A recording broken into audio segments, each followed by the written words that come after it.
Փաշինյանն ասում է, եթե իրենք չընտրվեն, սեպտեմբերին պատերազմ է լինելու։ Ինչու է ըստ ձեզ շանտաժանում Փաշինյանը եւ արդյոք դուք այն մարդն եք, ում հետ նա կարող է այս ձևով խոսել։ Այդ Ալիևի ուղերձն, Ալիև նա իրան հրահանգը որսեց, ասեք, որ հանկարծ քեզ ձեն տան, բայց պատերազմի պետք չի լինի։ Որովհետև ինքը վախ կոտա, դրա համար էլ է ձևի, ժողովրդին վախցնում է։ Որ իրան ձայն տակ, ինչի մասը շանտաժանը, որ իրան ձայն տան։ Որ առաջ մտածում ենք եթե ենք ազատվելու, ինչ ես չեմ էլ պատկերացնում, որ սա վերջին չի լինելու։ Ավելի լավ պատերազմը լինի, դուրս գանք պատերազմենք, կաստեսնեց բանի նման չոքած ապրենք, Բալիևի առաջ չոքած ապրենք։ Մեզ պետք այդպես ապրուց չի, եթե չոքած հայով, ով է տեսել չոքած հայ։ Թուրքիա առաջ չոքած այլ հայ չեմ էլ լսել, ես պատմության մեջ չեմ էլ լսել։ Ինչ արավ, դա պատմություն, լրի փոխեց այն բանի հուշահամալիրն են ցեղասպանության նայում ես արդեն նա քանդելու ենթակա իբր թե իրանեմ ինչ է ռեմոնտ արել բայց նա շան լավ են արել արա նախից պատերազմով չեք վախեցնի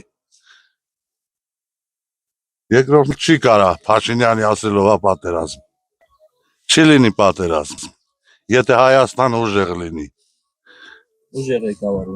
ուժեղ ղեկավար ունենա իմացաք Չէ, ինքը ուղղակի շանտաժանում վախացնում է։ Ինքը ով է, որ խոսքի օրինակ պատերազմ լինի կամ չլինի։ Դե էլի որ ասեմ, էդի հարցը ճիշտ չէ, ինչ պատերազմ անի։ Պատերազմ չի։ Ինչա վախացնում։ Պատերազմը վախացնում է, որ այն կոպիտ ասած նախկինները չվերադառնան։ Չէ, ես մարդ չեմ, բայց ինքը իր համար երևի, որ ինքը չի ընտրվելու դրա համար։ Չեմ կարող ասել։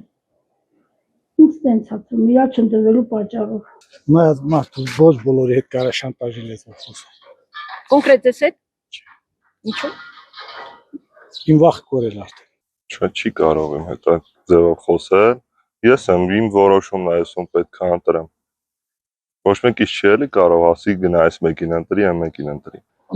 Ամեն մարդն իր սեփական խելքն ունի, իր սեփական կարծիքն ունի։ Ոչ մեկ չի կարող ինձ ստիպի այս բանին ասի, այս մեկին ընտրի, այն մեկին ընտրի։ Յուրաքանչյուր մարդ ունի իր կարծիքը։ Եթե պիտի վախենալով կամ կաշառքով գնան ընտրեն, ուրեմն իրանցից է կախված։